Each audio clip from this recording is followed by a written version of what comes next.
truckparkingclub.com, and you read it here. We've got a new location, fully fenced and secure, just off I-75 south of Chattanooga and Ringgold, Georgia.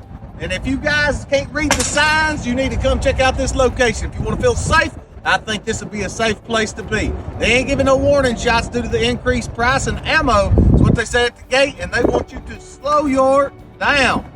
Hit us up, guys. Truck parking locations across the nation.